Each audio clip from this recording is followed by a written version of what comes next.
Ano bang problema mo, Solen? Ilang beses na tayo nagtalik ngayong buwan.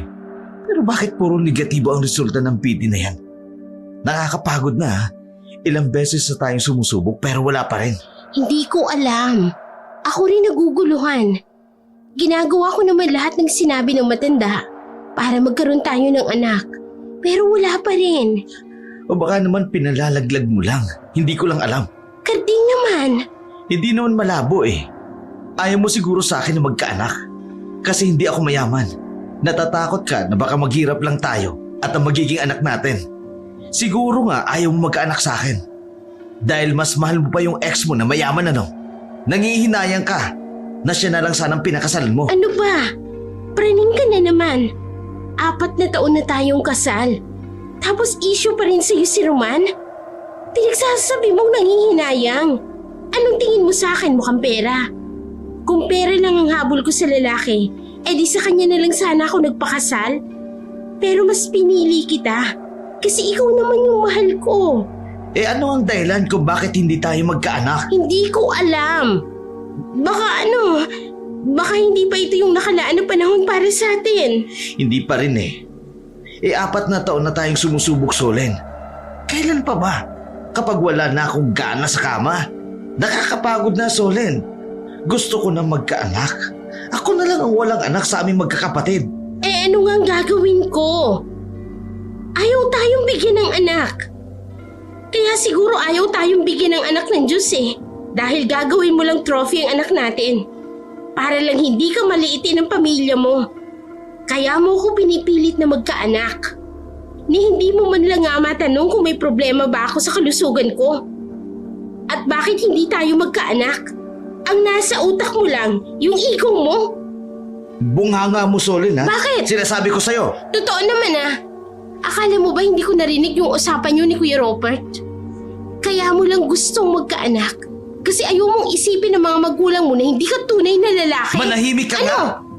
Mananakit ka na? Sige, saktan mo ako. Bugbugin mo na ako. Para lalong hindi tayo magkaanak. Ewan ko sa'yo. Kung alam ko lang na may problema ka sa matris mo, edi sana iba na lang yung pinakasalan Eh di ko. humanap ka ng iba na pwede mong anakan natin. Good luck na lang. Kasi kapag ginawa mo yun, sa kulungan ng bagsak mo. Tinatakot mo ako?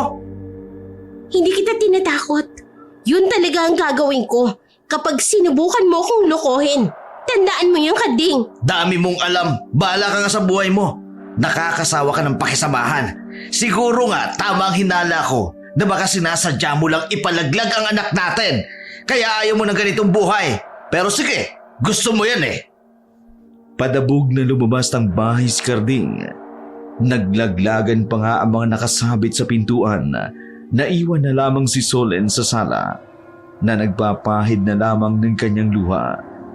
Hindi niya inakala na babaguhin ang resulta ng PT ang gabi na sana'y masaya na sila.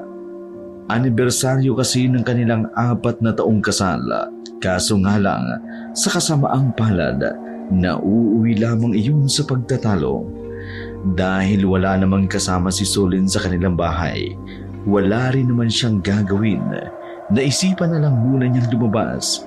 Wala sang tiyak na pupuntahan. Basta ang nais niya lang ay makapagpahangin, magmuni-muni at sandaling makalimot. Habang naglalakad sa gilid ng kalsada, napatingala siya sa itaas. Lord, ano bang problema? Bakit ayaw niyo kaming bigyan ng anak? May nagawa ba akong mali para ganituhin niyo ko? Nakikiusap ako. Pagkalooban niyo na ako ng anak. Ayokong masirang relasyon namin ng asawa ko. Ayokong maghanap siya ng ibang babae na maaanakin niya. Hindi ko kaya. Nang babagsak na ang kanyang luha ng mga sandaling yun, unti-unti na siyang nawala ng paniniwala sa Diyos. Pakiramdam ng babae, wala naman talagang Diyos na nakikinig sa kanya. Napatigil sa paglalakad ang babae. Nang may puting sasakyan ang huminto sa gilid, napalingon siya roon at bumungad sa bintana ang isang lalaking pamilyar. Gwapo ang lalaki at mukhang mayaman. Solen, ano ginagawa mo dyan? Gabi na at mahamog. Sakay ka na rito. Nagdadalawang isip si Solen. Ang lalaki kasing yun ay si Roman, ang kanyang dating nobyo bago niya nakilala si Carding. Alam niyang magagalit si Carding sa oras na malaman nito na nakipag-usap siya sa kanyang ex. Pero hindi na itago ni Solen ang kanyang nararamdaman. Pagkakita niya kay Roman, mas lalo lamang siyang umiyak. Nag-alala ang lalaki, kaya dali-dali naman itong lumabas ng sasakyan. May nangyari ba? Nag-away ba kayo ni Carding? Sabihin mo sa akin. Pumasok ang dalawa sa sasakyan at pansamantalang ipinarada muna ni Roman ang kotse sa gilid. Malalim na paghinga ang kinailangan ni Solen bago niya sinimulan ang kwento. Sumubo kasi kami magkaanak. Pero sa kasamaang palad, hindi pa rin kami nagtagumpay. Kaya ayun, nagalit siya sa akin. Pinag-isipan niya na pinapalaglag ko ng palihim ang bata. Sira ulo pala siya eh. Paano ko ipapalaglag ang bata kung wala pang 1 buwan? 2 buwan matapos kami magtalik, nagtitest naman ako. Tapos pinapalaglag ko raw. Hindi ako makapaniwala. Hindi naman siya dating ganon. Sinubukan niyo na bang magpa-check up? Baka mamaya niyan, isa pala sa inyo may problema. Tingin mo, nasa akin ba ang problema? Hindi ko alam. Hindi naman ako doktor para sagutin ang tanong mo na yan. Naguguluhan na ako. Hindi ko na alam ang gagawin ko para maging maayos ang relasyon namin. Kapag sinabi ko magpa-check up kami, ayaw niya. Gastos lang daw. Ay, nakakainis. Ikaw naman kasi. Ang ganda-ganda ng relasyon natin noon. Iniwan mo pa ako para lang dyan sa asawa mo si Raulo. Yan tuloy. Roma naman, akala ko ba tapos na tayo sa issue na yan? Joke lang naman. Ito naman. Hindi nakakatuwa. Bababa na sana si Solen nang hawakan siya ng lalaki sa kamay. Wait, may alam akong lugar para makapag-relax ka. Kailangan ko nang umuwi. Baka malaman pa ito ni Carding. Bakit? Wala naman tayong ginagawang masama. Tsaka, mas maganda nga na may isang tao kang nakakausap. Kesa naman asawa mo lang, binabaliwala ka pa. Hindi na nagsalita pa si Solen. Pinaandar na rin ni Roman ang sasakyan paalis. Pumunta sila sa madalas nilang kainan ng lugaw noon. Nasa mataas na parte iyon dahil nasa kalagitnaan na rin ng bundok. Bukod sa kanila, meron din namang ibang dayo ang naruroon para lang sa lugaw. Kumain ang dalawa habang nag-uusap ng kung ano-ano. Makalipas ang ilang minuto, natapos na rin sila. Ang ganda ng buwan. Ang ganda nga. Sana ganyan na lang din kaganda palagi ang buhay. Sa kanilang pagmumuni-muni, isang matandang babae ang lumapit sa kanila. Puti na ang buhok ng matanda at medyo nakukuba na rin. Iha, gusto mo bang magkaanak? Nagtaka si Solen. Tila ba alam ng matanda kung anong problema niya. Nagkatinginan silang dalawa ni Roman. Hindi muna siya sumagot. May alam akong paraan, Iha. Gusto mo bang subukan? Hindi na po. Baka tutulong ito para hindi ka iwanan ng asawa mo. Sa katunayan, marami na akong natulungan na babae. Lahat sila masaya ang buhay dahil nagkaanak sila. Hindi komportable si Solen sa mga sandaling yun. Napansin naman iyon ni Roman, kaya sumingit na sa usapan ang lalaki. Mawalang galang na ho. Pero wag niyo sanang gagambalain ang utak niya. Marami po kasi siyang iniisip. Pasensya na. Pero kapag naisip mo ulit ang sinabi ko, maaari kang bumalik dito, Iha. Sa mga ganitong oras ako lagi napapadaan dito. Mauuna na ako. Naglakad na rin palayo ang misteryosang matanda. Huwag mo nang pansinin yun. Madalas nga nandito yun kapag napapadaan ako rito. Werdo yun. Sabi nila, may saltik daw yun. Ganun ba? Bago sumapit ang gabi, naisipan na rin ng dalawa ang umalis sa lugar na yun. Malamig-lamig na rin kasi ang klima. Pagdating nila ng tulay, ibinaba na rin si Solen. Maraming salamat. Kahit na papano nakalimot ako. Ingat ka sa pagmamaneho. Kapag may problema, sabihan mo lang ako. Lagi akong available para sa'yo. Gumiti ang lalaki, saka maingat na minaneho ang sasakyan. Bubuntong hininga na lamang ang babae. Sa kanya na lamang napagtanto na hindi siya dapat nakikipag-usap o sumasama sa kanyang dating kasintahan. Pero sa kabilang banda, nagpasalamat pa rin siya kay Roman. Kung di dahil kay Roman, baka humantong na siya sa desisyon na hindi niya gugustuhin. Nang makauwi na siya sa kanila, naabutan niya si Carding na nagsasaing. Halatang inis ito sa kanya pagkapasok niya pa lang ng bakuran. Saan ka ba naman galing, ha? Walang pagkain dito sa bahay. Sa labas. Alam ko galing ka sa labas. Naglakad-lakad. Bakit ba? Hindi mo ba kayang kumilos mag-isa? Ngayon na nga lang ako makakapagpahinga sa trabaho. Ako pang gagawa nito. Busy naman ang buhay ito. Magsasaing lang yan. Hindi mo ikamamatay yan. Tumayo si Carding. Galit na galit ang mata nito. May kinikita ka ba sa labas? Baliw ka ba? Baka ikaw. Saan ka ba galing kanina nung umalis ka? Huwag mong iniiba ang usapan. Wala akong kinita. Tamang hinala ka na naman eh. Gawain mo kasi siguro. Solem, kung hindi mo ko mabibigyan ng anak, gusto ko mag-ampon. Pero gusto ko kadugo. Otomatikong nagsalubong ang kilay ng babae. Hindi kasi normal ang isip ni Carding. Para sa kanya, immoral ang ideya na yun. Naririnig mo bang sarili mo? Gusto mong magkaanak pero sa ibang babae at aampunin natin? At gusto mong ituring ko ring anak yun? Hindi ka ba pamilyar sa baby maker?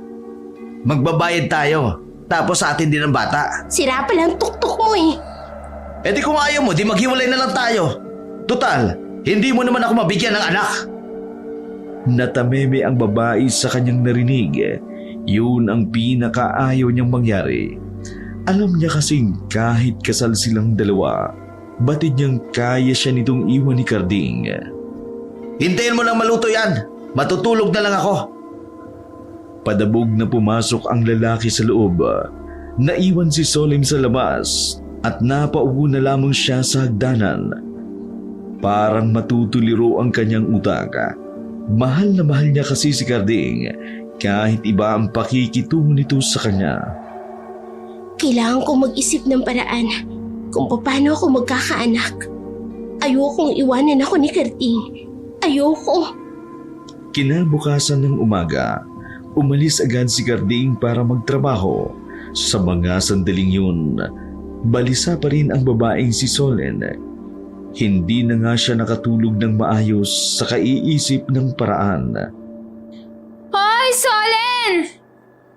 Napatingin si Solen sa labas ng kanilang bintana. Ang kanyang matalik na kaibigan ang naroon. Dahil doon, biglang nabuhay ng loob ang babae. Halos 1 taon na rin kasi silang hindi nakakapag-usap. Gawa ng ibang bansa si Alona.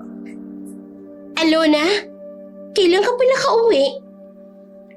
Lumabas si Solen para kausapin ang kaibigan. Kagabi lang. Diyos ko, kamusta ka? Ang ganda mo pa rin ah. Naku, hindi naman. Stress na nga ako eh. Kahit paano, naging masaya ang mga sandali ni Solen sa mga pagkakataon na yun. Malaki ang naitulong sa kanya ng kaibigang si Alona. Nalibang kasi siya sa pakikipagkwentuhan. Namiss talaga kasi nila ang isa't isa. Makalipas ang halos 1 oras, nagpaalam na si Alona.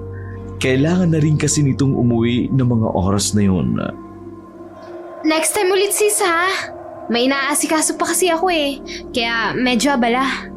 Sige sis, Maraming salamat Kumuway na lang ang babae na makalabas ito ng kanilang bakuran. Napangiti na lang ang babae. Ay, buti naman nakabalik na si Alona. Kahit papano, may makakausap na ako. Iniligpit na ni Solen ang mga nasa lamesa. Papasok na sana siya sa maliit nilang silid ni Carding nang biglang may narinig siyang sitsid. Sino yan? Nagmumula iyon sa labas, kaya naman naglakad si Solen patungong bakuran at sinuri na maigi ang paligid. Sa kaliwang banda, may nakita siyang imahe ng matandang babae. Hindi niya makita ang mukha dahil sa kakulangan ng liwanag. Sino ho kayo? Anong kailangan ninyo? Hindi na tumugon ang matanda. Nanatili na lamang na tahimik ang paligid. Kinuha ni Solen ang posporo at gasera sa gilid ng lutuan. Nang iilawan niya na ang parteng yun, wala na ang matanda. Napailing na lamang si Solen. Sa isip-isip niya, baka lumakas na naman ang kanyang imahinasyon. Bagay na hindi niya masabi kay Carding. Ayaw niya kasing isipin ng lalaki na nababaliw na siya. Pero sa totoo lang, ilang araw na rin talaga siyang nakararamdam ng kakaiba. Yung tipong kapag mag-isa lamang siya o kaya'y tahimik na ang paligid, pakiramdam niya may sumusunod sa bawat niyang galaw. Baka kulang lang ako sa tulog. Pumasok na lamang ang babae sa bahay. Bago niya isinara ang pinto, tiningnan niya pa ang labas. Wala na siyang nakitang kakaiba, kaya itinulog na lamang niya iyon. Ilang araw pa ang nakalipas. Naging maayos naman uli ang relasyon ng mag-asawang Carding at Solen. Kahit paulit-ulit na nabigong magkaanak, sinusubukan pa rin nila ng maraming ulit. Kahit nagtatalik sila ni Carding, pakiramdam ni Solen, nawawala na ang pagmamal sa kanya ng lalaki. Nababahala na siya na baka isang umaga, iwanan na lamang siyang bigla ni Carding. Kaya naman, sumasagi sa isipan niya ang isang ideya na hindi niya kailanman naisip na magagawa niya. Tama. Kaysa naman gumamit pa si Carding ng baby maker, ako na lang ang gagawa ng paraan. Tama. Naligo at nagbihis ang babaeng si Solen. Tinext niya ang lalaking si Roman. Nakigamit lang siya ng cellphone sa kapitbahay dahil ayaw siyang bilhan ni Carding. Dakong 5:00 ng hapon, nasa plaza na ang babae. Nakatayo siya sa gilid habang naghihintay sa binatang si Roman. Mga ilang sandali lang, may sasakyan ang huminto sa harapan niya. Solen, sakay na! Uy, Roman! Nagmamadaling sumakay ang babae at tumabi sa gilid ni Roman. Malapad ang ngiti ni Roman noong mga sandaling yun. Ganon din naman si Solen. Ano namang nakain mo at nakipagkita ka sa akin? Baka mamaya niyan, magalit si Carding sa'yo. Naku. Wala naman tayong gagawing masama. At saka hindi naman niya malalaman. Gusto ko lang naman kasing magpasama sa'yo. Magpasama? Saan? Doon sa kinainan natin ng lugaw. Gustong kumain ng lugaw. Sakto, malamig ngayon. Hindi. Gusto kong makita uli yung matanda. Gusto ko siyang makausap. Unti-unting nawala ang magandang ngiti ni Roman noong mga sandaling na yun. Sumeryoso ang mukha nito na tila nawewerduhan. May mga nabasa kasi ako sa tindahan ng libro sa bayan. May ilang mga ritual daw na ginagawa yung mga sinaunang tao para magkaanak. Ang sabi doon, nagiging epektibo daw yun sa mga babaeng unang beses pa lang na magkakaanak. Gusto kong subukan yun, Roman. Solen, sigurado ka ba sa sinasabi mo? Hindi mo alam kung ano ang sinasabi mo. Tsaka, wala tayong kasiguraduhan kung totoo nga ang ritual na yan. Sa panahon ngayon, wala nang naniniwala dyan. Totoo man o hindi, gusto ko pa rin subukan. Desperada na akong magkaanak. Natatakot ako na baka sa susunod na linggo, iwanan na lang ako ni Carding dahil wala pa kaming anak. Gusto ko na magdalang tao, Roman. Lahat gagawin ko, mangyari lang yun.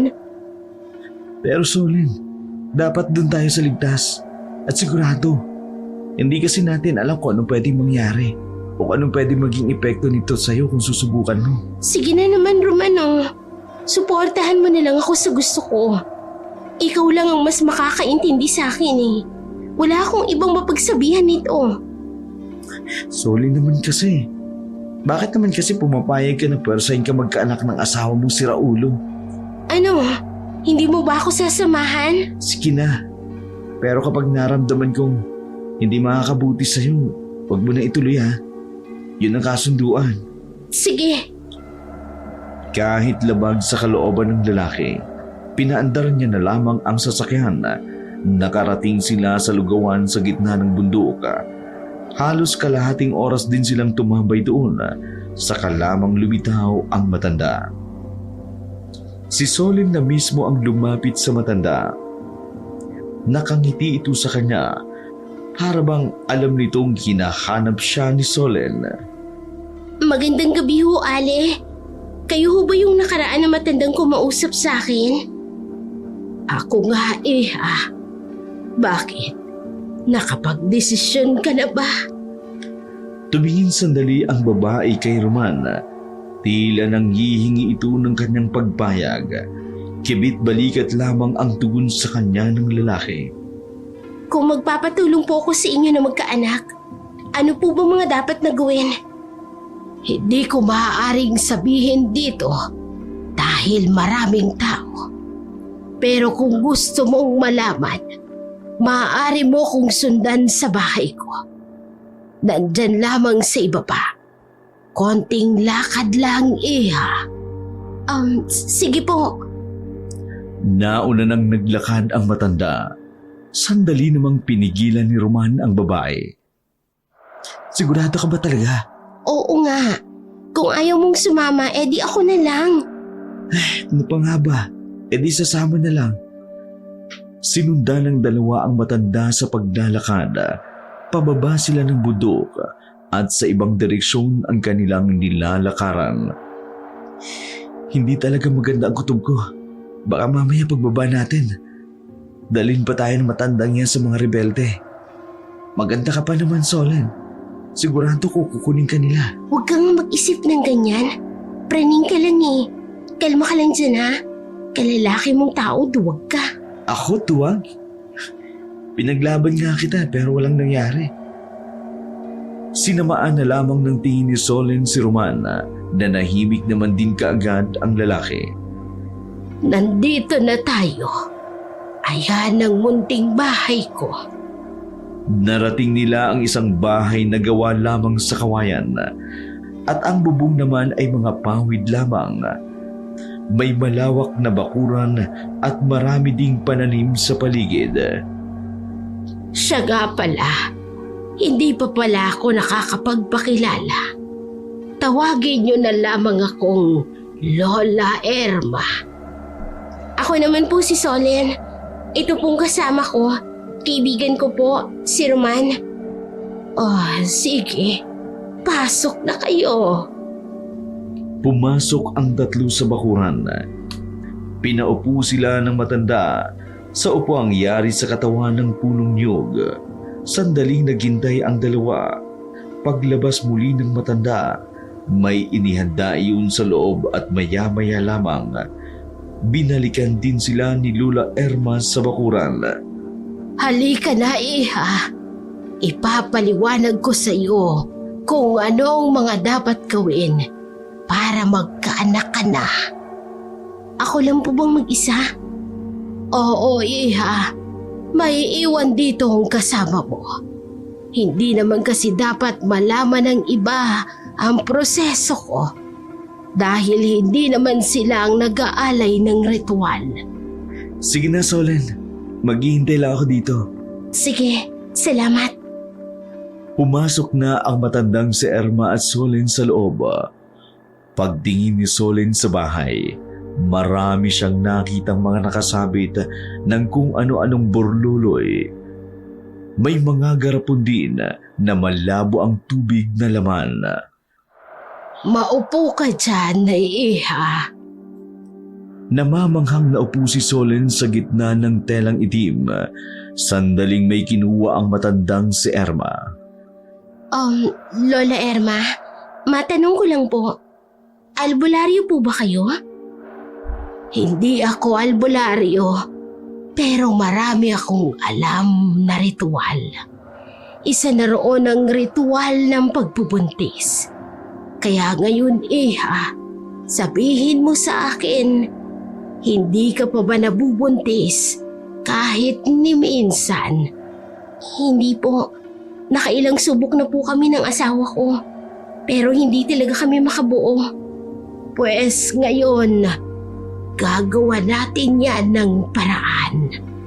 Halika, akin ang kamay mo. Inabot ng babae ang kanyang kamay. Nagulat siya nang tusukin ng matanda ang kanyang daliri. Ipinatak ang dugo sa tasa ng may lamang tubig. Pagkatapos ay may inihalo doon ng kung ano-ano na di umano halamang gamot daw. Baka ikaw ang baog, Iha. Makakatulong nito para mas lumakas ang pangangatawan mo. Nang sa ganoon, maaari ka nang makabuo. Ininom ni Solen ang nasa tasa. Sa mga unang sandali, wala pang nararamdamang kakaiba si Solen, pero maya-maya lamang nakaramdam na siya ng paghahilo.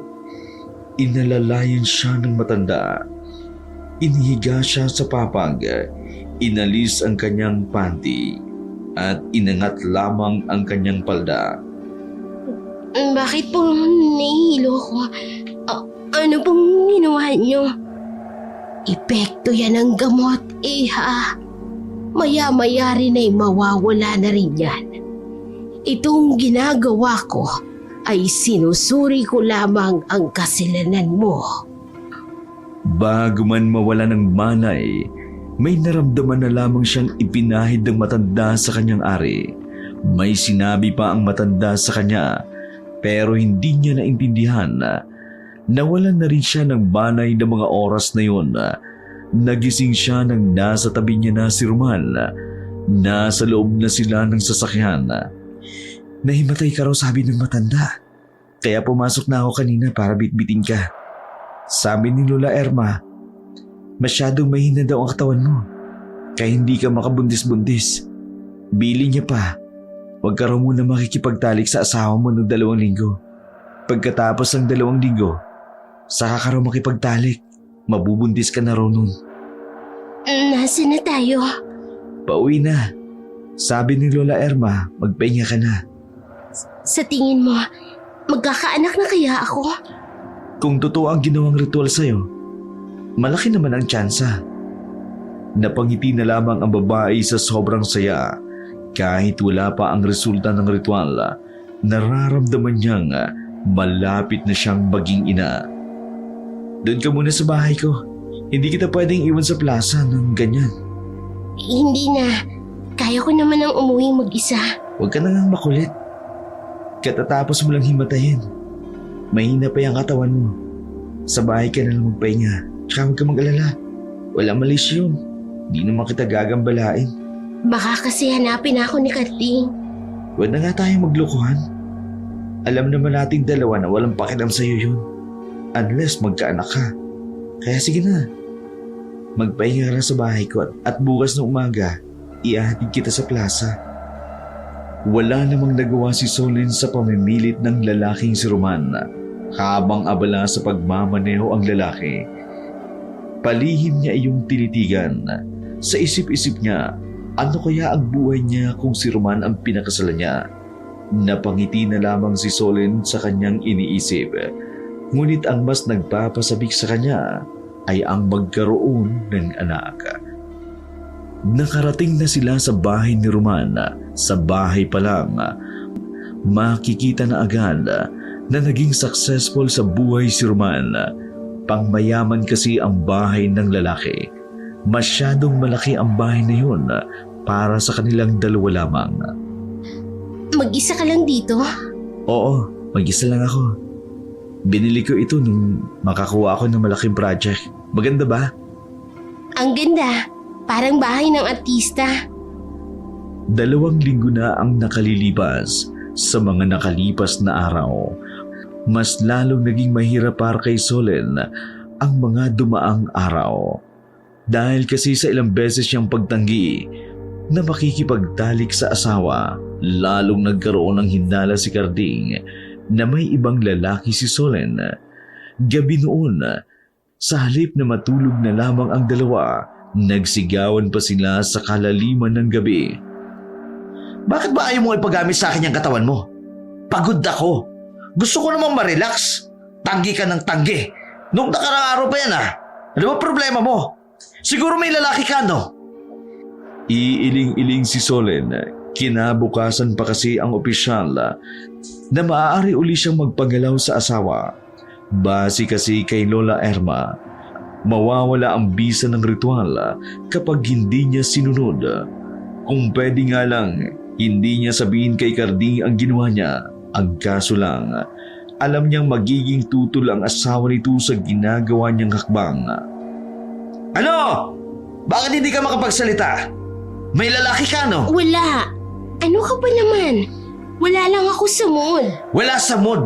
Nung nakarang buwan lang, parang uhaw na uhaw ka sa talik. Tapos ngayon, wala ka sa mood. Ginagago mo ba ako, Solen, ha? Umamin ka nga! Nagiging mara si Carding sa mga sandaling yun. Hinawakan ng lalaki ang kanyang buhok at sapilitang hinarap sa mukha ng lalaki.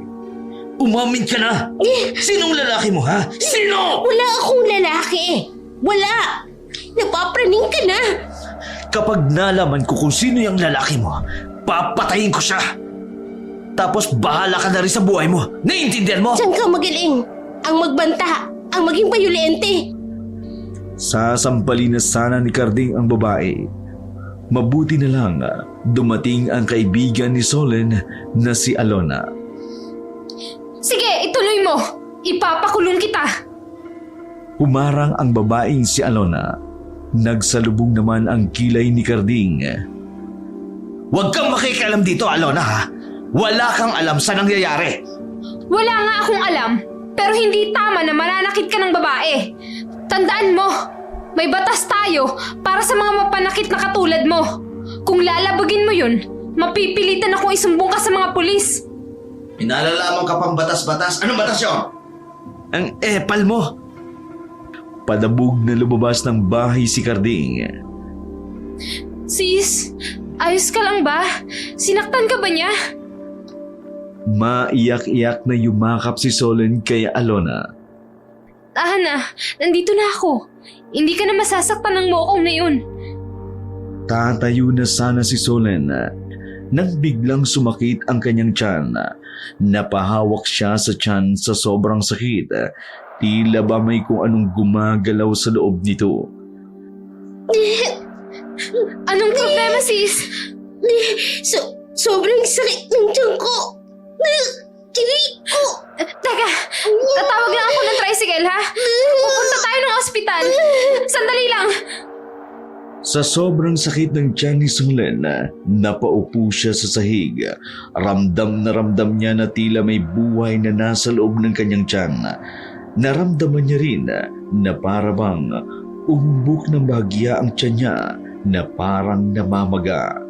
Pagbalik ni Alona, may kasama na itong lalaki na siyang bumuhat naman kay Solen.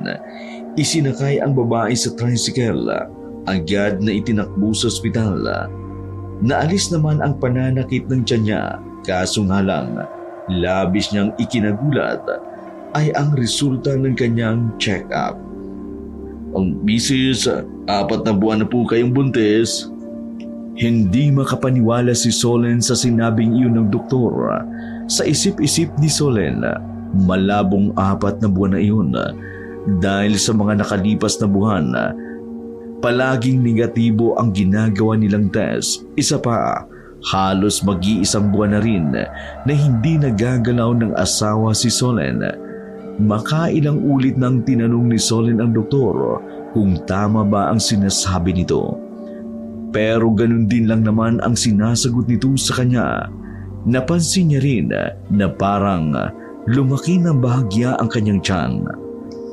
Teka, bakit parang ang bilis na lumaki ng tiyan ko? Bakit parang ang lakas-lakas ng bata sa loob? Kabado si Solen sa mga sandaling yun. Hindi niya alam kung paano ipaliliwanag sa asawa ang nangyari. Nang pumasok na si Alona sa silid, ipinaliwanag niya ang lahat. Hindi kaya buntis ka naman nung nakaraan pa? Hindi mo lang alam. Malabo, Sisi. Kasi puro negative yung test namin. Paano mangyayaring buntis ka? Tingnan mo halata na. Parang kanina lang hindi Ano bang nangyayari sa'yo? Yung ritual. Aha? Anong ritual? Malakas ang kutob ko na konektado ito sa ritual na yun. Ano nga yun? Para magkaanak ako, may nilapitan akong matanda. Ang sabi niya, sa pamamagitan ng ritual mabubuntis raw ako ng asawa ko. Pero pakiramdam ko, hindi ito galing kay Karding. Alona, anong gagawin ko? Sandali, naguguluhan ako. Nagparitual ka para magkaanak ka? Tapos hindi yan kay Karding? Hindi. Kanino yan? Wala ka naman sigurong kinatalik na ibang lalaki, di ba? Wala, Alona, maniwala ka. Paano mangyayaring mabubuntis ka? Kakaiba yung bata sa loob ng tiyan ko, sis. Malakas siya. Ang sakit kapag sumisipa siya. 4 na buwan pa lang yan, sis. Malakas ng sumipa. Patingin nga. Napatakip si Alona nang makita ang bumabakat na paa sa tiyan ni Solen. Sa puntong yun, alam nilang dalawa na may hindi tama sa ginawang ritual. Sis, ano bang ritual ang ginawa sa'yo? Parang hindi yan normal na bata. Sis, anong gagawin ko? Hindi ito pwedeng malaman ni Karding. Baka mapatayin niya ako. Kumalma ka muna, okay? May kilalang albularyo si Mama. Doon sa kabilang barangay. Ipapatingin kita ron. Diyakap na lamang ni Alona ang kaibigan. May dala ka bang cellphone? May iti-text lang ako. Hindi ako pwedeng umuwi sa bahay ngayong gabi. Doon na muna ako sa kanya. Kahit saan ka, sasamahan kita. O eto, i-text mo na. Makalipas lang ang kalahating oras, may sumundo na sa kanilang sasakyan. Nag-aalalang inakay ni Roman ang babaeng si Solen at isinakay sa sasakyan. Nagtaka naman si Alona sa nangyari. Sa pagkakaalam kasi nito, dating kasinda ni Solen ang lalaki. Habang nasa biyahe, hindi na maiwasang magtanong ni Alona. Kuya, hindi ba ikaw ang ama ng dinadala ng kaibigan ko? Ano ka ba? Bakit ganyan ka magtanong? Aba, naninigurado lang ako. Ex mo yun eh. Malay ko ba? Natawa na lamang si Roman sa kanyang narinig. Hindi ako ang ama. Sa katunayan, alam ko rin hindi si Karding. Wala sa aming dalawa at walang nakakaalam kung sino. Anong ibig mong sabihin? Ako ang kasama ni Solen nung magbaritual siya. Ginawa ko ang lahat para pigilan siya. Pero hindi siya nagpapigil. Una pa lang, naalala na ako na hindi maganda ang sinasabing ritual ng matanda. Kahit ex ko siya, wala nang namamagitan sa amin. Kaibigan na lang ang tingin na namin sa isa't isa. Malaki nga ang pasasalamat ko kasi noong wala ka pa, si Roman ang tumutulong sa akin. Kung sabagay, doon na ako sa ex na mabait kaysa sa asawa na walang kwenta. Ligtas silang nakarating sa bahay ni Roman. Pagpasok pa lang ng sala, namangha na kaagad si Alona. Dito muna kayo sa bahay ko May 4 na kwarto sa taas. 2 naman dito sa baba. Kayo na lang ang bahalang mamili kung saan kayo komportable. Alena, pwede ba papuntahin mo na lang ang albularyo dito bukas sa bahay? Mas okay kung hindi na babiyahe si Solen. Wala namang problema. Maraming salamat. Pero alam ng pangalan ko, hindi Alena. Wala sa akin ang brilyante ng tubig. Natawa si Roman at si Solen. Pasensya na. Bale, ipaghahanda ko muna kayo ng makakain. Pag-alis ng lalaki, pabulong na nagsalita ang babaeng si Alona. Sis, bakit kasi hindi na lang yun ang inasawa mo? Syunga mo rin, no? Pero, kumusta na yung tiyan mo? Sumasakit pa rin ba? Nakaupo na sila sa malambot na sopa doong mga sandaling yun. Hindi na siya sumasakit. Pero nararamdaman ko pa rin, malikot ang bata. Magtiwala ka lang sa Diyos, sis. Magiging maayos din ang lahat. Sana nga. Kasi alam mo, pagod na rin ako eh. Pakiramdam ko, sinasayang ko lang ang buhay ko kay Karting. Ayan! Nagising ka na sa katotohanan. Very good! Nang makabalik na si Roman, sabay-sabay rin silang kumain. Napansin ni Solen ang kanyang sarili na parang ang lakas niyang kumain. Nakailang sandok siya ng kanin sa kaldero. Pinigilan niya na nga lang ang kanyang sarili dahil alam niyang makasasama ng masyado ang maraming kinakain sa gabi. Matapos kumain, nagtungo na rin ang dalawang babae sa kanilang silid. Ang kwarto ay sa ibaba ang kanilang napili para hindi nabababa ng hagdan si Solen. Kapag may problema o may kailangan kayo, katukin niyo lang ako sa unang kwarto sa itaas. Okay, good night. Maraming salamat. Paghiga ng dalawa ay nakatulog na agad si Alona. Pagod na pagod din kasi ito sa kaasikaso kay Solen. Samantalang si Solen, tulala lamang sa kisame. Nakahawak siya sa kanyang tiyan. Pinakiramdaman ang bata sa kanyang sinapupunan. Sa maikling panahon, ramdam na ramdam niya ang mabilis na pagkaumbok ng kanyang tiyan. Bagay na mas lalong nagpapaisip sa kanya. Nakaidlip naman si Solen pero dakong 3:00 ng madaling araw. Napabangon si Solen dahil sa sobrang gutom. Namamawi siya at nanginginig ang tuhod kahit marami siyang kinain nung gabi. Para bang mabilis itong natunaw. Tahimik na ang paligid nang lumabas ng silid si Solen. Tinungo niya ang kusina. Pumunta siya sa harapan ng ref. Nagugulon siya sa sarili. Natatakam siya sa hilaw na karne. Alam niyang hindi niya iyon gusto. Pero parang yun ang gustong kainin ng sanggol na nasa sinapupunan niya. Ano bang nangyayari sa akin? Pagbukas niya ng ref, bumunga doon ang ilang karne na hilaw. At kahit matigas pa ang karne, sinubukan ng ngat-ngatin ni Solen ang mga iyon hanggang sa tuluyan na nga niyang nabawasan ang karne. Hindi niya namamalayan kung ano ang ginagawa niya. Solen? Sandaling napatigil ang babae at napalingon. Nasa pintuan ang lalaki. Nagtataka at nanlaki ang mga mata nang makita ang hawak ng babae. Solen, hilaw pa yan. Ano bang ginagawa mo? Lumapit ang lalaki. Inagaw niya ang karne. Ibigay mo sa akin yan. Nagmamakaawa ako. Kailangan niya ng anak ko. Yan ang gusto niya, Roman.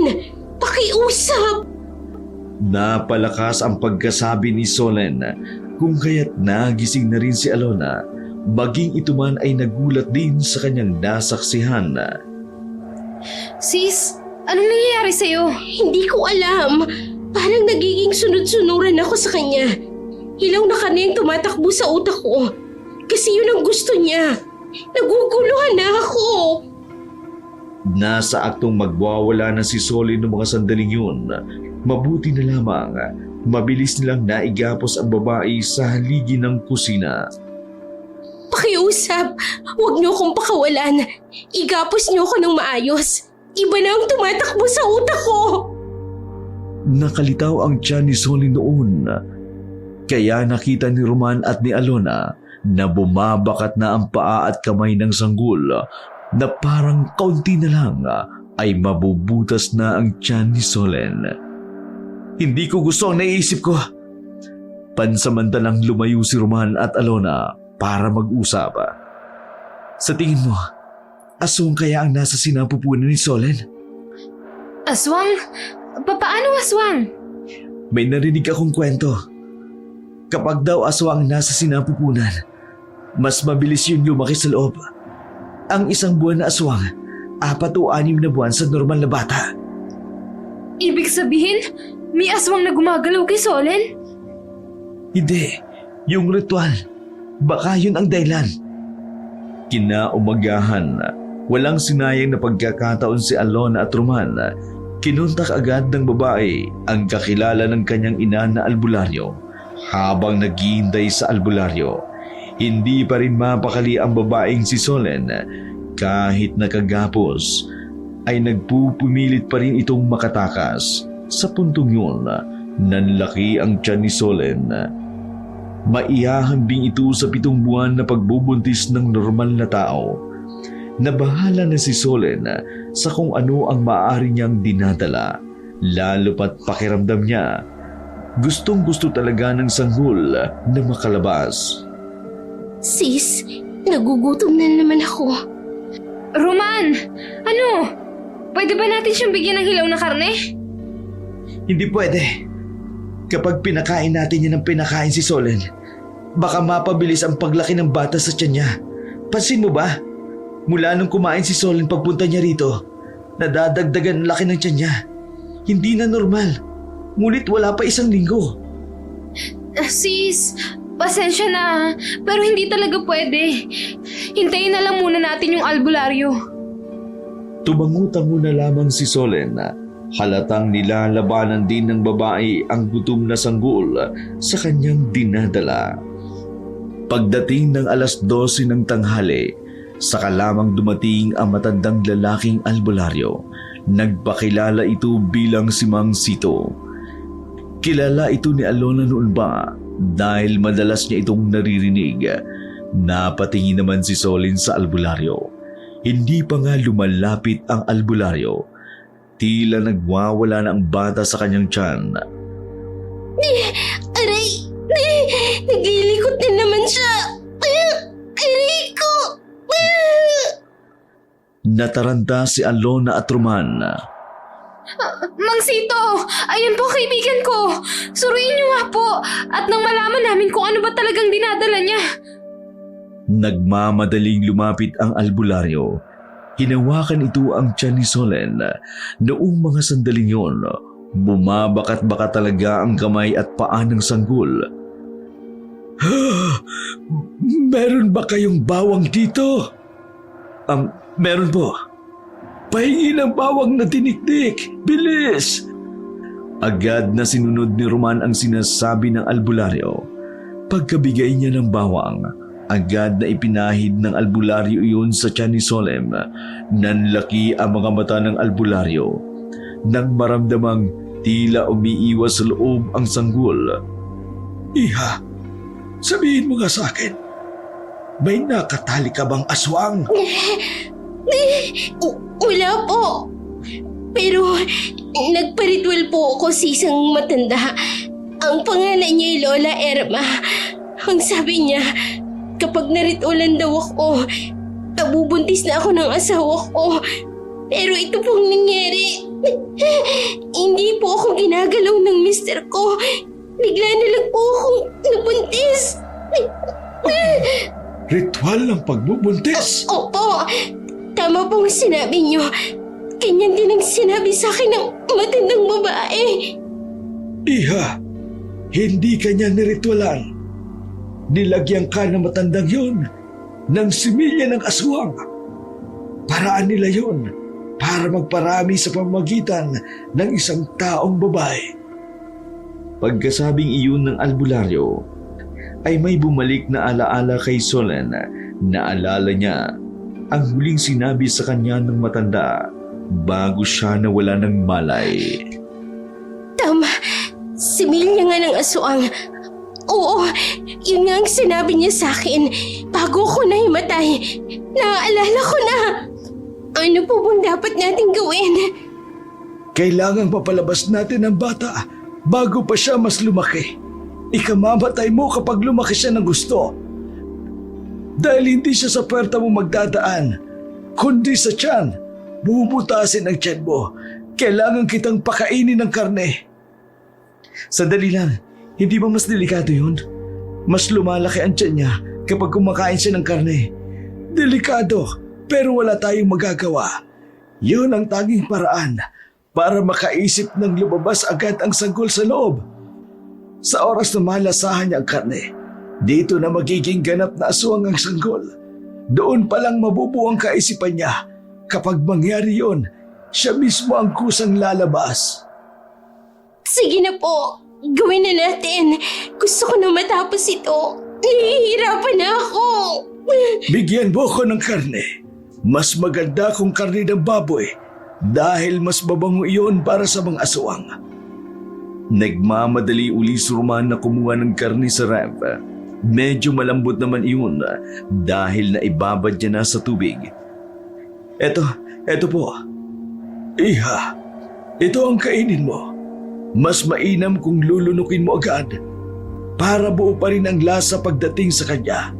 Sige na, huwag kang matakot. Akong bahala sa'yo.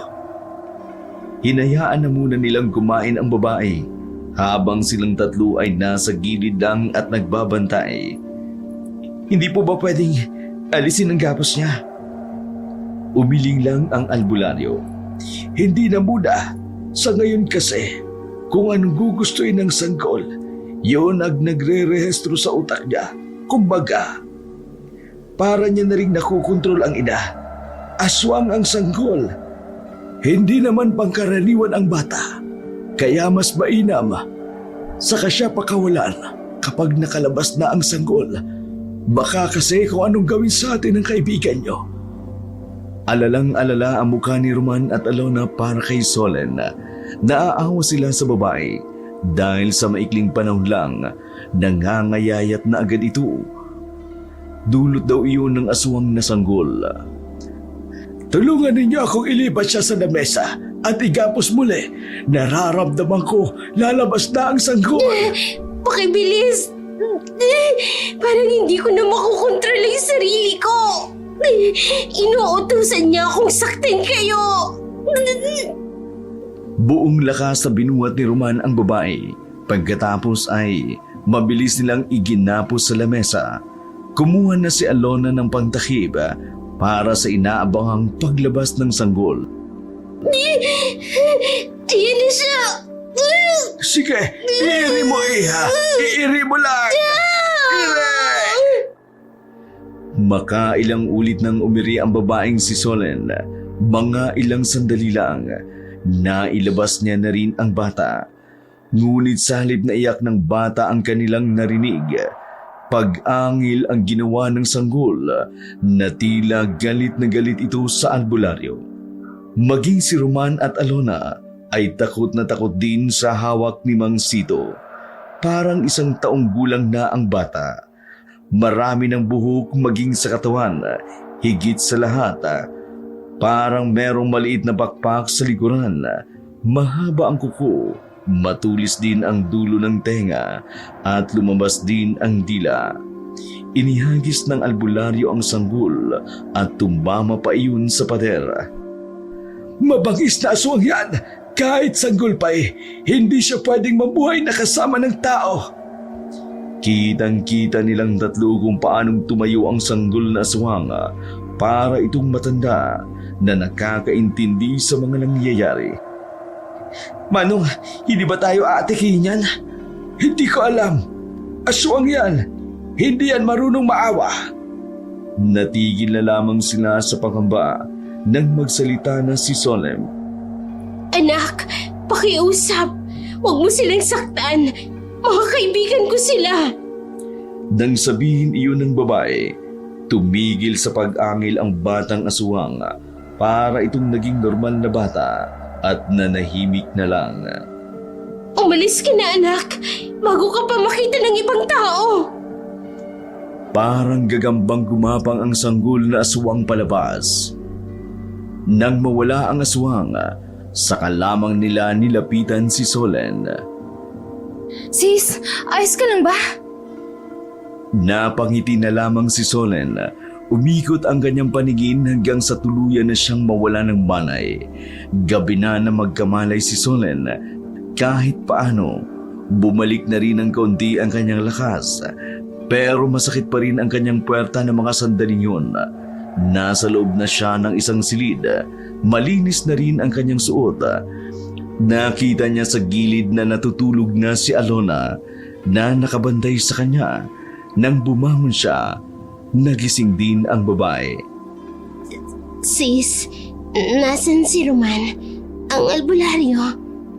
Lumabas sila para bumili ng lulutuin. Yung mas nakakapagbalik agad ng lakas mo. Yung... Bigla na lang nag-alinlangan si Solen nang tawagin ang anak na iniluwal niya. Para kasi sa kanya, mahirap na ituring na anak ang isang hindi naman tao. Yung sanggol na iniluwal mo, hindi mahanap nila Roman. Pero ang mahalaga, ligtas ka na. Kung nasan man ang aswang na yun, hindi ka na dapat mangamba. Unless anak ang turing mo doon. Hindi ko alam. Natatakot ako. Pero nakokonsensya ako na pabayaan lang siya. Wala akong nararamdaman na pagmamahal sa batang yun. Pero bakit ako nag-aalala? Siguro, dahil ganyan talaga kapag ina ka na. Pero sis, ipapaalala ko lang hindi siya tao. Huwag mong hayaan na mahulog ka sa batang yun. Aswang siya. Delikado siya sis. Banta siya ng buhay ng lahat. Kahit pa sa'yo. Sumang-ayon naman si Solen. Naiintindihan niya ang kanyang kaibigan. Siya nga pala kanina. Umuwi ako sa amin. Nakita ko si Carding. Hinahanap ka. Sa tingin ko, kailangan mo nang umuwi kapag ayos ka na. Kapag nalaman niyang nanganak ako, baka kung anong gawin niya sa akin. Natatakot ako. Huwag kang mag-alala sis. Sasamahan kita sa bahay niyo. Sa ngayon, kailangan mo munang umuwi. Tapos, tapusin mo nang dapat tapusin. Wala naman siyang magandang dulot sa'yo. Sana kayanin ko. Kasi yun na rin naman ang balak ko. Napatigil sa pagsasalita si Solen nang makarinig sila ng pamilyar na boses sa labas. Galit na galit ang tinig ng lalaki. Malakas na katok din ang ginawa nito. Sis! Si Carding! Nanlaki ang mga mata ni Solen, kinakabahan. Ngunit ganun pa man, huminga siya ng malalim. Haharapin niya na ang lalaki kahit ano pang mangyari. Mahilo-hilo pa ng bahagya ang babae nang tumayo ito. Inalalayan ito ni Alona sa paglalakad. Pagbukas nila ng pinto, walang pakundangang pumasok ang lalaking si Carding sa bahay. Ano ha? Wala ka ng balak umuwi? Bakit kasi nandito ka? Akala mo ba hindi ko alam kung kanino ba ito? Ginagawa mo ba akong tanga? Hindi makapagsalita si Solen ng mga sandaling yon. Huwag ka rito mag-iskandalo! Mahiya ka naman sa may-ari ng bahay! Bakit naman ako maiiyak kay Roman? Siya ba nahiya na ibahay dito ang asawa ko? At kasama ka pa talaga? Anong ginagawa niyo dito? Threesome kayo, no? Masarap ba, ha? Mas masarap ba kapag tatlo? Magdahan-dahan ka sa pananalita mo! Tatawag ako ng pulis! E di tumawag ka! Sasamahan pa kita! Inang to, konsentidor ka, Alona! Alam mo namang mali ang ginagawa ni Solen. Ayos lang sa'yo. Carding, ano ba? Hindi ako nanlalalaki. Manahimik ka nga. Hindi ka nanlalalaki? Anong tingin mo sa akin, sanggol? Anong ginagawa mo sa bahay ng isang lalaki? Bahay-bahayan, ano? Magsalita ka. Sabihin mo, gusto mo lang magpabuntis sa iba kasi akala mo ako baog. Ikaw ang baog, tanga, hindi ako. Sinampal ni Solen ang lalaki. Sa lakas ng pagkakasampal, tumalsik pa ang pustiso ng lalaki sa lapag. Dahil doon, nanggalaiti si Carding. Hinila niya ang buhok ni Solen ng marahas. Ano ba? Nasasaktan ako. Sige, saktan mo si Solen! Ipapapulis na talaga kita! Nakatikim ng sampal si Alona mula kay Carding. Napaupo sa sahig ang babae. Sakto namang dumating si Roman at Mang Sito. Hinila nila si Carding palayo sa babae.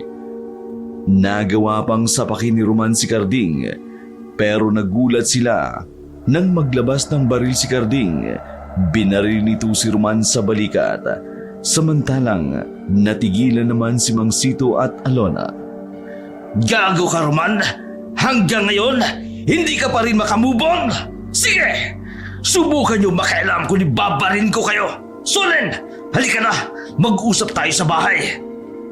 Hinaltak ni Carding ang asawa paalis. Wala silang kamalay-malay sa eksenang yun. May isang nilalang na nanunood sa mga nangyayari. Isang nilalang na nangangalit din ang kalooban para kay Carding. Walang iya kang babae ka? Kaya pala ayaw mo magkanak sa akin? Dahil gusto mong si Roman ang magpabuka ka sa'yo? Napakalandi mo! Wala kang alam! Wala kang alam sa pinagdaanan ko para lang tanggapin mo ko! Hindi mo mabibilog ang ulo ko, Solen! Hindi ako tanga! Pag-uwi nila ng bahay, marahas na itinulak ni Carding ang babaeng si Solen. Tumama pa ang dalaga sa kanto ng pinto. Pero noong mga sandaling yun, wala nang pakialam si Carding sa kanya. Ang iniintindi na lamang nito ay ang kanyang galit. Kung papatayin mo ko, patayin mo na lang ako! Para ano? Para iwan mo ko sa lahat ng sinira mo? Hindi! Ikaw ang ipakukulong ko para sa kalandian mo! Hindi kami naglalandian ni Roman. Oo, doon ako nakitulog. Pero kasama ko si Alona. Hindi ko kasama sa kwarto si Roman. Nakitulog ako ron dahil may nangyari sa akin na ayokong malaman mo.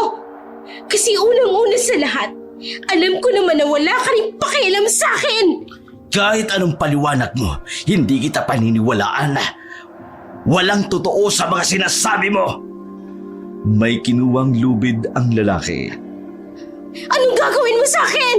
Hindi ka makakaalis. Dito ka lang. Ginapos ng lalaki si Solen. Mas maigpit ang pagkakagapo sa kanya. Halos mabali na nga ang kanyang mga kamay. Pakawalan mo ako rito! Walang iya ka! Para ano? Para maglandi ka na naman? Si Raulo! Manigas ka dyan! Lumabas ng bahay ang lalaki. Kinandalo nito ang pintuan at naiwang mag-isa si Solen. Hayop ka talaga! Sana hindi nilang ikaw ang pinakasalan ko! Demonyo! Hinang-hina si Solen ng mga sandaling yun dahil sa kaiiyak at kasisigaw, wala na siyang nagawa. Makalipas ang halos 3 oras, hindi pa rin bumabalik ang kanyang asawa. Nakatulala lamang si Solen sa sahig nang biglang marinig ni Solen na may kumakalabog sa bintana nila na para bang pinipilit na buksan ang bintana. Alona?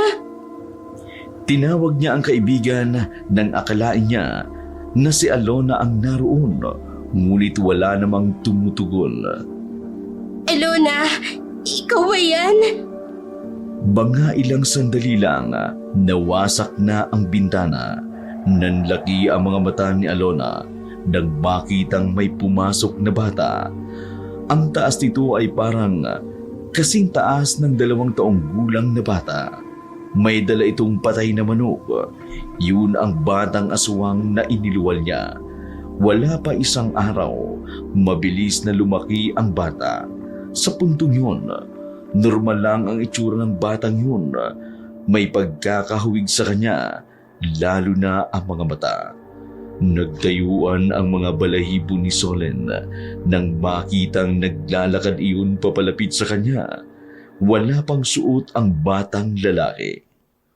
Anak! Tiningnan siya ng bata. Sandali itong nakipagtitigan sa kanya. Kung gaano ka-inosente ang itsura nito, ganon din kadelikado ang pagiging aswang ng bata. Tumingin ang bata sa mga pasang tinamo ni Solen. Tila ba nag-aalala ang batang yun sa kanya, lalo na nang makita ang dumudugo niyang labi. Sa hindi malamang dahilan, biglang nagpalit ng anyo ang musmus. Pumangit ang mukha nito at tuluyan ng naging aswang. Nakaramdam ng takot si Solen sa pag-aakalang sasaktan siya, pero mabilis lang itong gumapang palabas ng bintana. Nang mga sandaling iyon, napagtanto ni Solen na hindi siya gustong saktan ng kanyang anak na aswang. Sa halip, nakita ni Solen na nais siyang protektahan ito. Lumipas pa ng lumipas ang mga oras, ay nanatili pa rin mag-isa ang babae. Umiiyak pa rin siya, pero wala siyang maramdamang sakit. Maya-maya lang, narinig niya ang malakas na usapan sa labas. Kahit gabing-gabi na, tila nataranta ang mga tao sa labas. Nako! Totoong aswang yun! Kaso maliit na aswang! Ay, naku, oo nga! Inatake raw yung mga nagiinuman eh! Ay, sugatan yung isang lalaki eh! Yung isa nga, abay tapyas ang tenga! Iyon ang sabi! Ay, naku po! Nakakatakot naman talaga! Ay, bakit nagkaroon ng aswang dito? Ang unang pumasok sa isip ni Solen ay ang anak niyang aswang. Nangyayari ng kinakatakutan ko. Nambibiktima na siya. Nanginginig pa ang kamay ng babae habang nagsasalita. Takot at nababahala, ngunit sa kasamaang palad, wala siyang magawa para pigilan iyon. Nagdasal na lamang siya na sana'y may tumulong sa kanya, at dininig naman ng Diyos ang kanyang dasal dahil magkakasunod na katok ang kanyang narinig. Sis! Ako ito, si Alona! Nabuhayan ng dugo ang babae. Sa bintana ka dumaan. Nagmamadali si Alona na pumasok ng bintana. Kumusta si Roman? Ayos lang ba siya? Ayos lang si Roman. Daplis lang naman yun eh. Sinamahan na siya ni Mang Sito sa ospital. Ikaw, sarili mo muna dapat ang iniisip mo. Solen, magulo na ang lugar natin. Yung anak mo, marami na siyang inaatake. Una yung mga alagang manok lang. Ngayon, yung mga lasing na nagiinuman sa gilid ng bilyaran, sila naman ang inatake. Kailangan mo makaalis dito. Baka mamaya, pati ikaw ay mapahamak. Kumuha ng kutsilyo si Alona. Buong pagsisikap nitong pinutol ang pagkakatali kay Solen. Sumunod ka sa akin. Aalis tayo rito. Pupunta tayo kay Roman sa ospital. Tapos, ititira ka namin sa bayan. Lalayas tayo sa asawa mong demonyo. Sis, maraming salamat. Ay nako, huwag ka muna magpasalamat. Halika na, tara na. Inalalayan ni Alona si Solen. Marahan silang sumamba sa bintana at lumabas. Pagdating lamang nila ng kalye, tanaw na nila ang ilang tao na lumabas na rin ng bahay.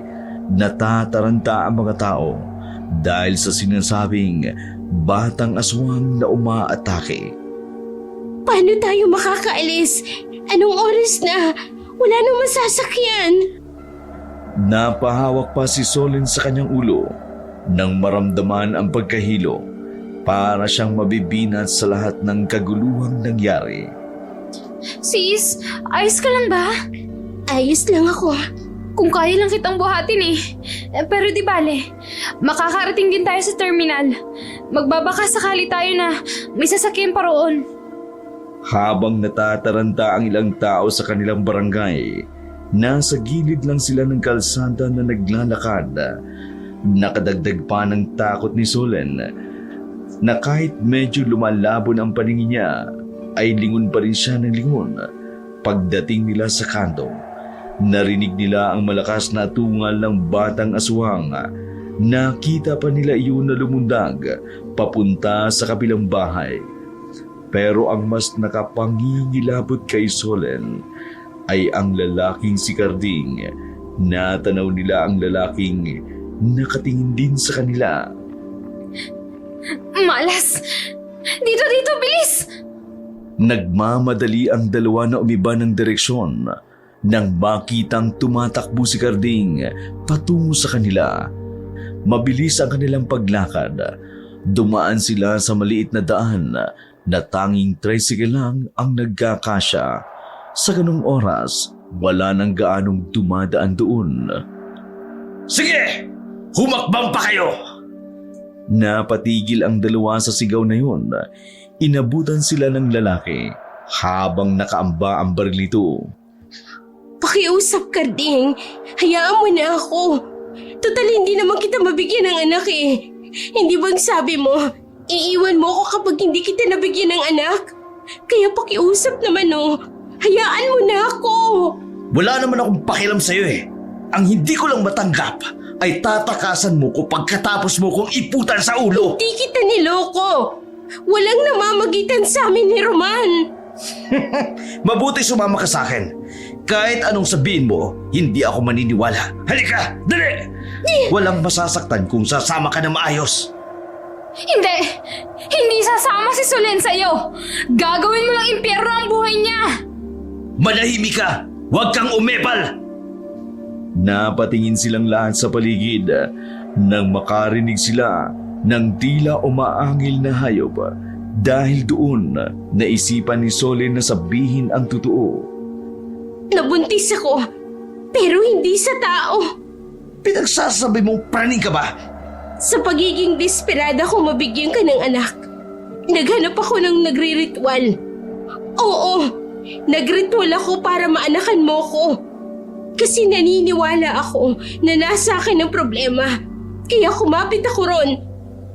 Pero hindi ko alam na yung matandang nagritual sa akin ay may iba palang balak.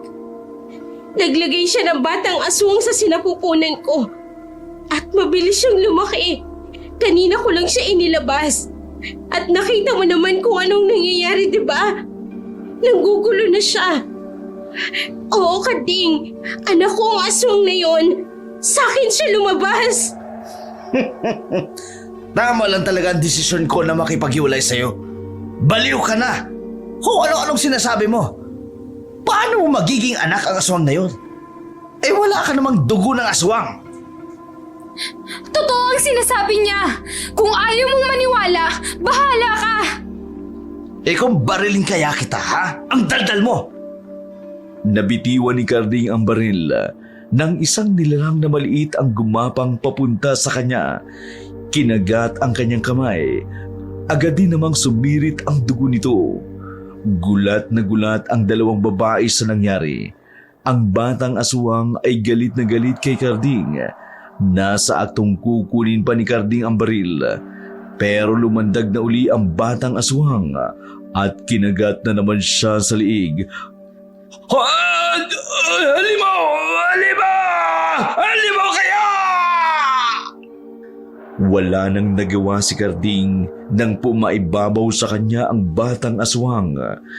Pinagkakalmot ang lalaki. Halos hindi makilala si Karding sa dami ng hiwa nito sa muka. Hindi pa nakontento ang batang aswang. Kinaukaw pa nito ang tiyan ni Karding hanggang sa tuluyan ng lumabas ang mga lamang loob. Nilapa ng bata ang lamang loob ni Karding na parabang normal lang ang pagkain niya noon. Wala namang lumalabas na salita sa bibig ni Solen at Alona. Pareho silang kinilabutan sa kanilang nasaksihan. Apo, tama na yan. Biglang dumating ang matandang pinagsimula ng lahat. Sa sinabing iyon ng matanda, saka lamang tumigil ang batang aswang para itong bumaid at lumapit sa matanda. Kahit na aswang ito, marunong siyang kumilala ng ina. Alam niya kung saan siya galing. Ang ginawa niyang yan ay parte ng pagmamahal niya sa iyo. Ayaw niya na may nananakit sa nanay niya. Sinuklian niya lamang ang pagdadala mo sa kanya.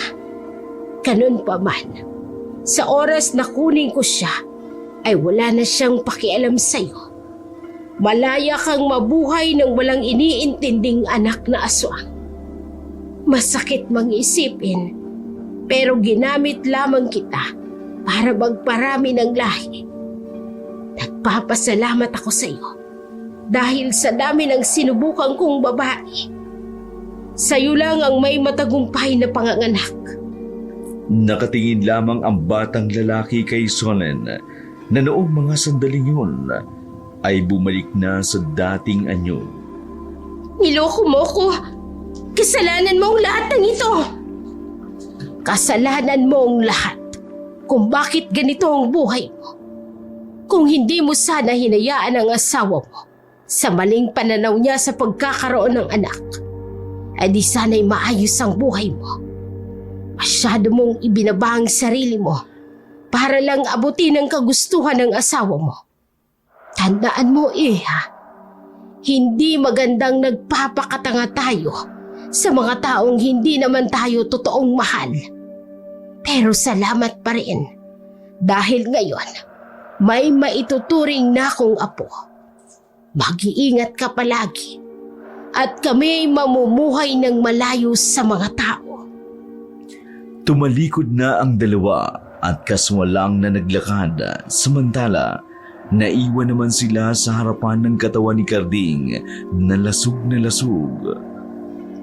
Umalis na tayo rito. Baka mapagbintangan pa tayo. Naglakad na ang dalawa. Maswerteng may masasakyan ba't nakarating sila sa ospital. Matapos ang mga pangyayari, pinili na lang din ni Solen na mamuhay kasama ang kaibigang si Alona at Roman, at sa tulong naman ni Mang Sito, unti-unting lumakas ang katawan ni Solen dahil sa mga halamang gamot.